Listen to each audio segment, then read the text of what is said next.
If you lived in the world of the Jetsons, and you decided to make a collect call, what do you think you would dial? Stop it. Get some help. Well, we're going to find out because I'm going to review the Daft Punk sci-fi anime rock opera thing, Interstellar 5555. And you know why? 'Cause I don't know jack squat about anime. But I'm gonna learn with all of my friends. Will you be here when my quest ends? The full name of this movie is Interstellar 5555, The Story of the Secret Star System. Because all those fives, you could spell them with an S. It's not a collect call number. I was wrong about that. But Interstellar 555, it starts out with this band of blue people on a planet of blue people. You see they're on another planet. Very visually interesting, world building, and this band's rocking out. Now the thing about this movie is there's no dialogue whatsoever. All the audio is a Daft Punk album. It's like the rock opera, album. Kind of like, how if you play Dark Side of the Moon and while watching Wizard of Oz with the sound off, it's supposed to match up. Well, this was actually designed to match up, so kind of like that. This band of blue people, see them rocking out, all the fans and everything, and there's a guy in a guitar-shaped starship who's a big fan. You can tell that he has posters of the girl in the group. Her name is Stella. Get it? Interstella? Huh? Stop it. Get some help. And anyway, she kind of looks like Smurfette from the Smurfs. Because I'm old. This guy, I was going to say that he reminded me of Star-Lord from Guardians of the Galaxy because he likes music.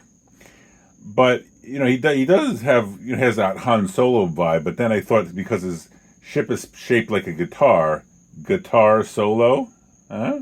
Stop it. Get some help.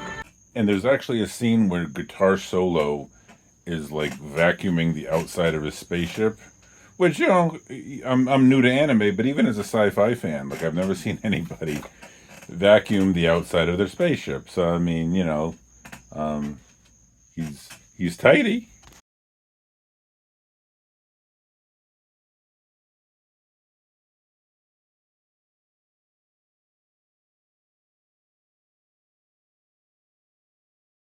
The band, in the middle of their concert, they get kidnapped by these bad guys, and Guitar Solo is watching, and he's in love with basically they're like a Blue Man Group version of No Doubt.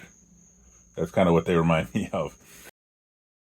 But anyway, he sees them get kidnapped, and he's like, "Nope, not on my watch," and he goes off to rescue them. He's kidnapped by this record executive guy, who takes them to Earth, changes the color of their skin from blue to a white human, what a white human would be, and puts a chip in their head so they'll comply, and changes their image and their name and forces this band to work for him.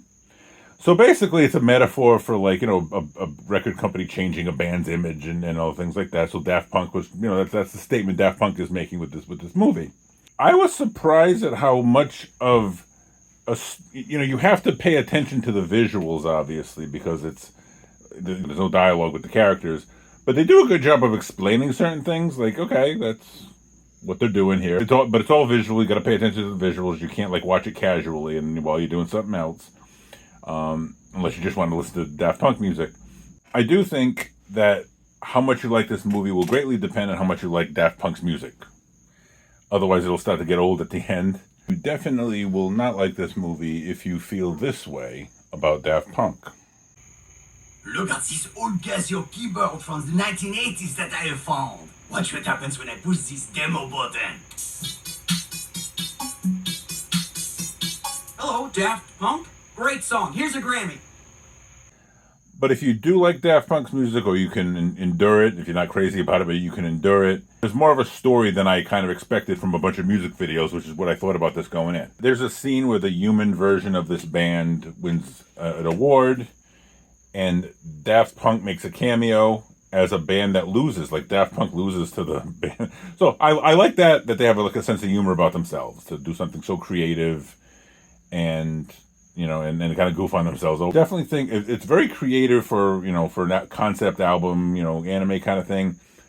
But I do think that if you like Daft Punk, you'll love this movie, and if you don't like it, you won't care for it too much. But I thought the visuals are very creative, and it was more engaging than I thought it would be, just being a bunch of music videos. I'm not going to bother rating this one out of 5. If you like Daft Punk, thumbs up. If you don't care for them, thumbs down. And if you're not sure, give it a shot, because the visuals are very interesting. It's definitely a sci-fi anime rock opera. That's the best way I can describe it. It's very different. You want to try something different, give this a shot. So that's all the time we have for this review. Feel free to like, subscribe, and comment any anime that you'd like me to check out. Even weird stuff like this. Like I'm game. And as always, this video is sponsored by Turtle Rocket Books, quirky top shelf sci-fi in a literary sci-fi multiverse.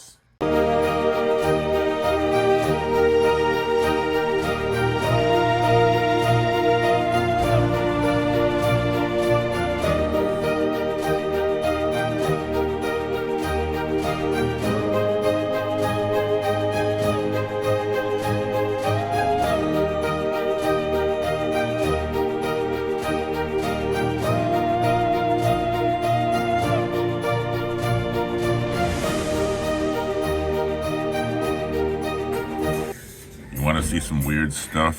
1, 2, 3, 4.